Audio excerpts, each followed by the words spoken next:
after a short little break, I was able to kind of get a fresh eye on this piece, and after getting that sort of time away to contemplate other things, I came back to it with a fresh eye. And what I felt that I needed with this piece is I just felt like I needed to add a bit more sky.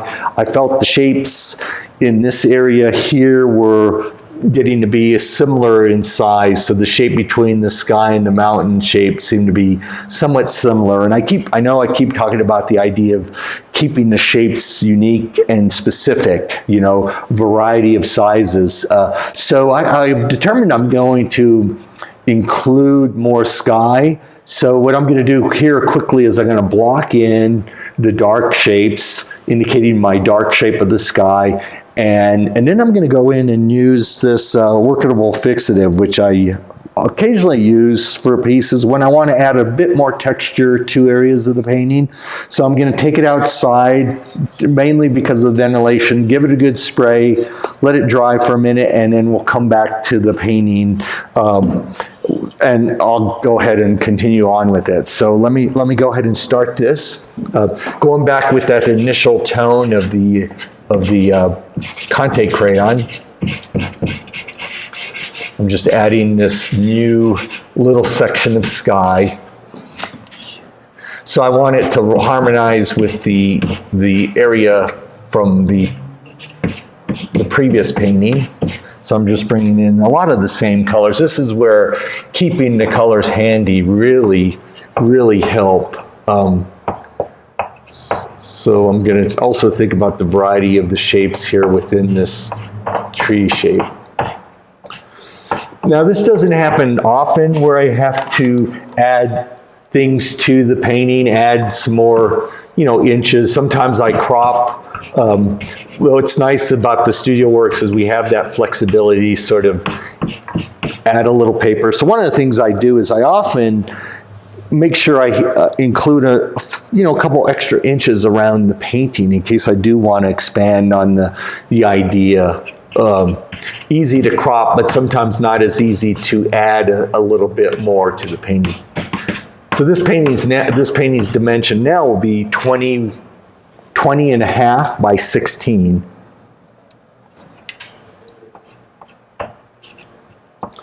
Okay, and what I wanted to do is I saw there was still a similarity in the shapes of the trees. So one of my goals here is to increase the height of this particular tree. So that changes. Now there's a little more variety happening there, which I'm a little more pleased with. Okay, so that gives me the idea there for the additional amount of space. Let me go in and start to carve in some of the sky.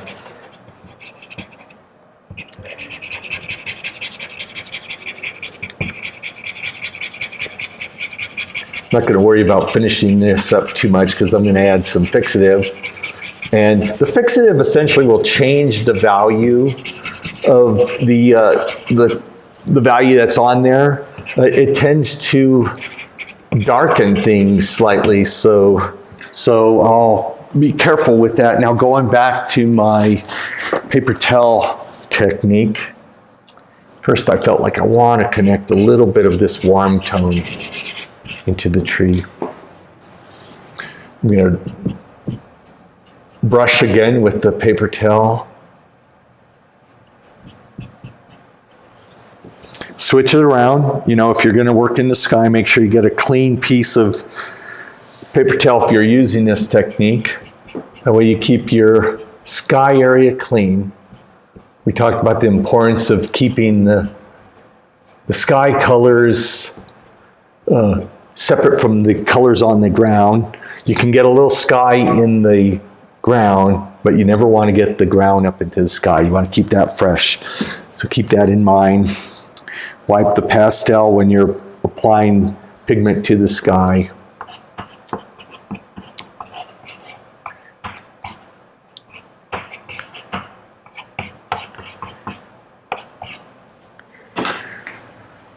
I used to think this was, not the right thing to do, is add some space to a painting, but after being to numerous different museums and seeing some of the masters that would go in and actually attach another piece of paper. I've seen many Degas where he just glued another piece of paper on to expand his composition. And, it's always, give ourselves that leeway to make it the strongest design possible. I think that's feeling better. There's a little more air in the scene up there. And so let me go out and spray it now, and I'll be right back.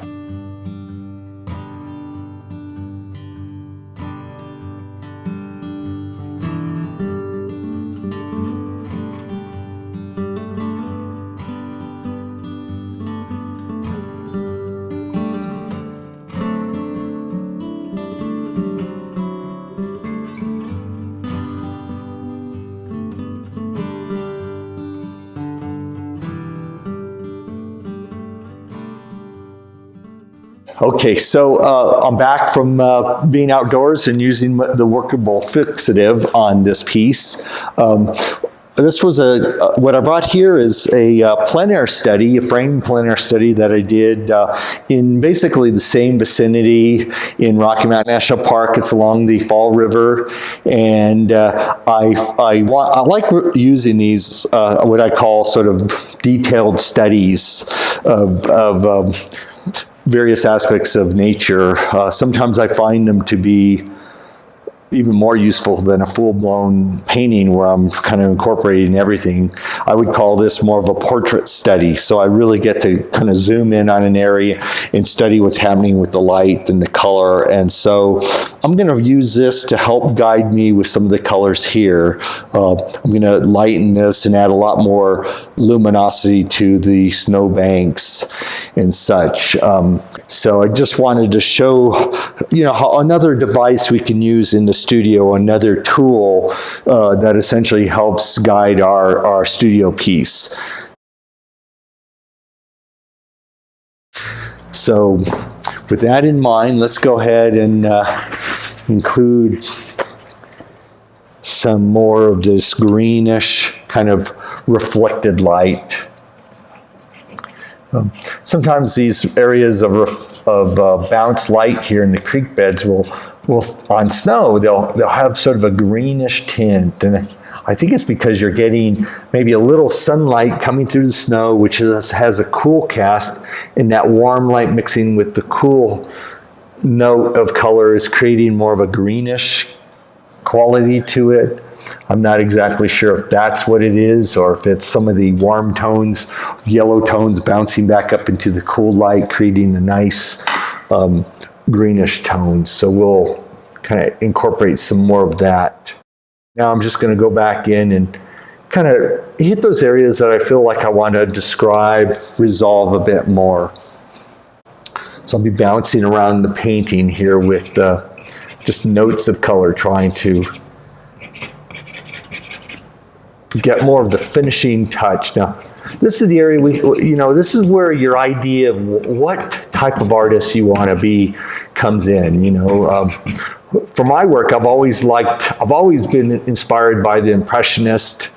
I really like the French Impressionist, but I really like as well the American Impressionist, who had probably a little more realism in their work. I admire all schools. I admire the painters who painted more abstractly and the ones who painted more realistically.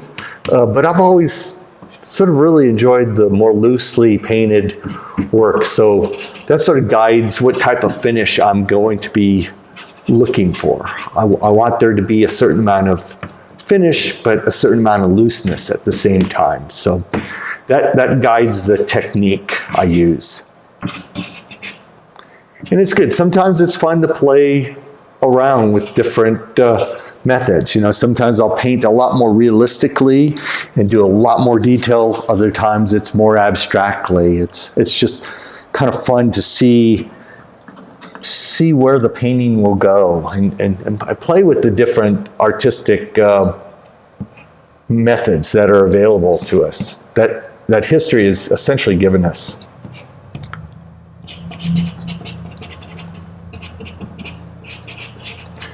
So with that in mind, I want to continue adding a bit of finish to the work, but keeping in mind that I love good impressionist works, I want to have a degree of spontaneity and looseness. That also comes from the plein air experiences.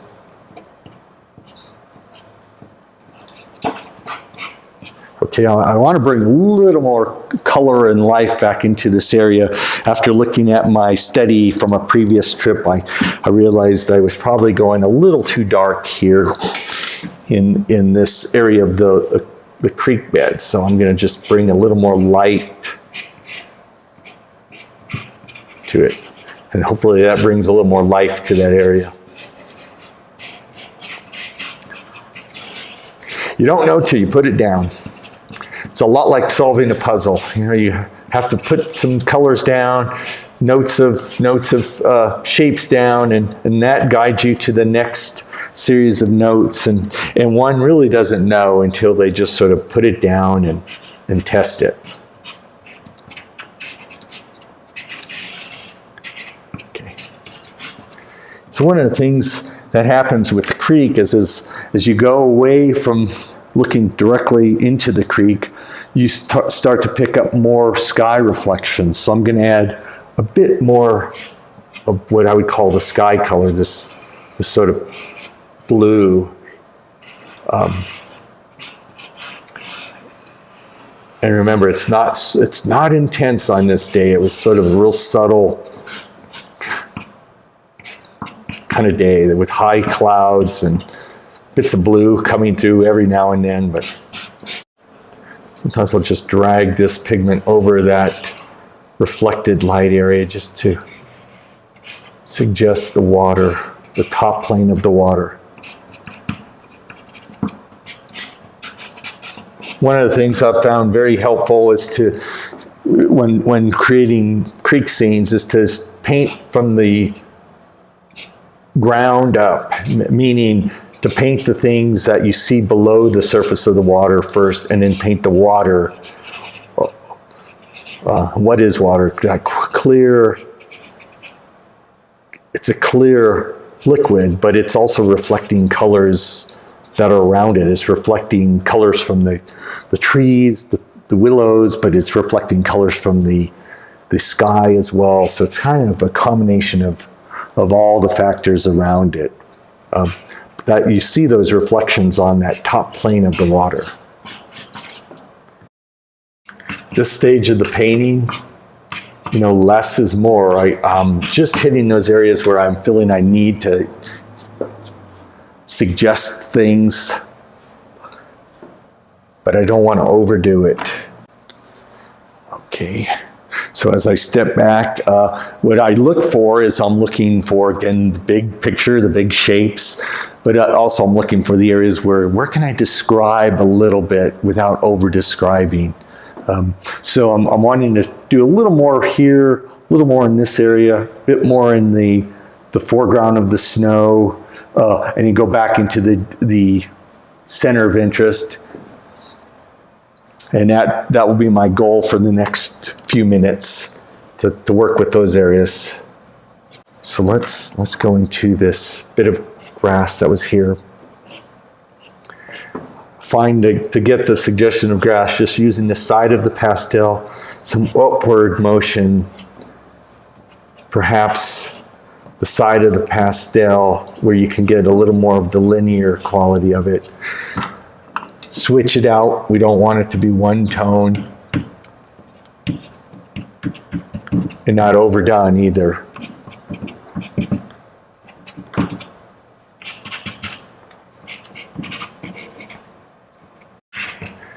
I'm using the side of the pastel now just to get some linear marks, just to suggest a little more detail. But again, less is more. It's sort of a gut feeling. After a certain point, I feel like, okay, I'm doing it a bit much. I better step back and take a look at the picture as a whole. And that's really what matters to me more, is how is it reading as a whole?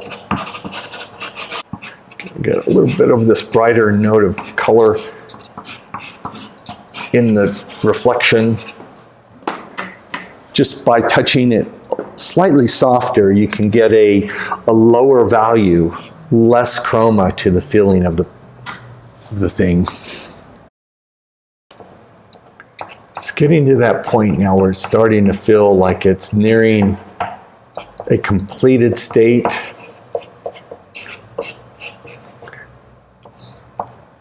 I like to bounce these notes of colors around.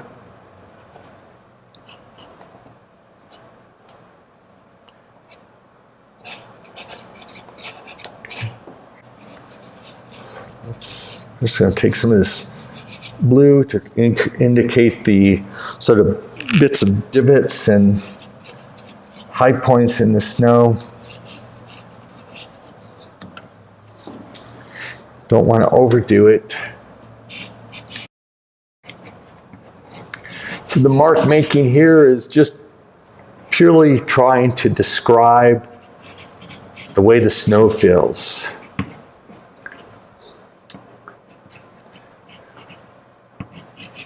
What is the depth like?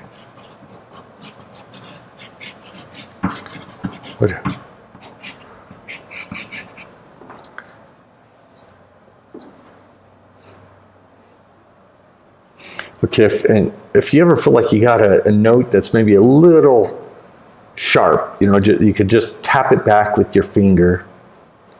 I'm also wiping, as I'm touching the white, I'm wiping my finger on a piece of paper towel to keep my finger clean. So what I want to do now is just add this bit of detail in the background, that little bit of slope. And I'm going to put it down in a very hard edge, so I'm pressing fairly hard. That's where the earlier idea of spraying the paper came in handy. It gave me just a little bit more tooth to work with. And that sort of creates a clear center of interest this way. So let me go over it now with some of the willow, kind of break that shape up.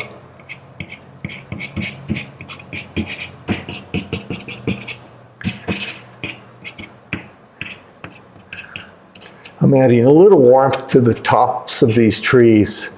In winter, you'll see the pines tend to have a nice warmish color to them. It's getting close. It's getting close to where I'm wanting to resolve this completely. So taking the brush again just to soften an edge.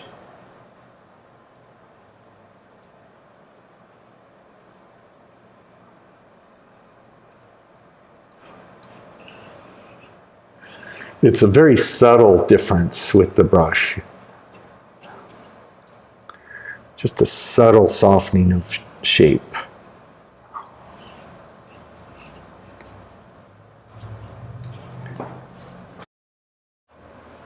Okay, I want to do something with the shape here, kind of give it a little more variety.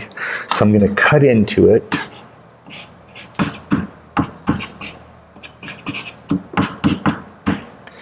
Go back with this blue note. It felt a little round to me, so I want to kind of break that up a bit. What happens when I do break a shape like that up, it tends to give me a hard edge again. And I know that, and I just have to go back and soften it up. And there's a couple devices, that idea of feathering.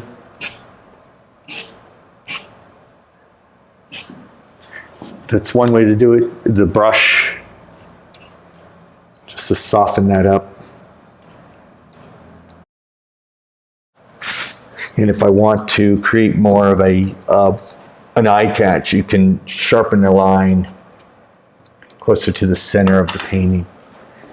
And that helps to draw our eye to that point. Remember, focal points, contrast of color, contrast of edge, contrast of shape. all these tools help to draw the viewer's eye to a particular point. I'm doing a little contrast of dark against light, hard against soft, hoping that it draws the viewer to that particular point. This shape here acts as a pointer, hopefully leading the viewer into this point. This line takes us up. I'm hoping also there's sort of reverse triangle happening here, taking the viewer into this section of the painting. I think it's ready for the final touch, which is adding a signature. Often I kind of look for a color that harmonizes with the rest of the painting. I like to put spots of this color around. I always like the idea of little spots of warm color or nice fresh color in a painting. It's just a way to bring the viewer to the portions of the painting, to spots of the paintings. It's just little eye catches. So let's put a fresh bit of tape down to take a look at it. That always helps to, or if you have a frame or mat, mat it off and just take a look at it in the frames. Sometimes that's all piece needs to just make it feel finished, is that clean line. And it's helpful too when you want to photograph your work, because you can get a nice dark edge around the painting, so it gives you a clean image to photograph. So thank you. I hope you got something out of this painting experience. It was fun. Keep it fun, enjoy it, and look forward to hearing your comments about the piece. Thank you so much.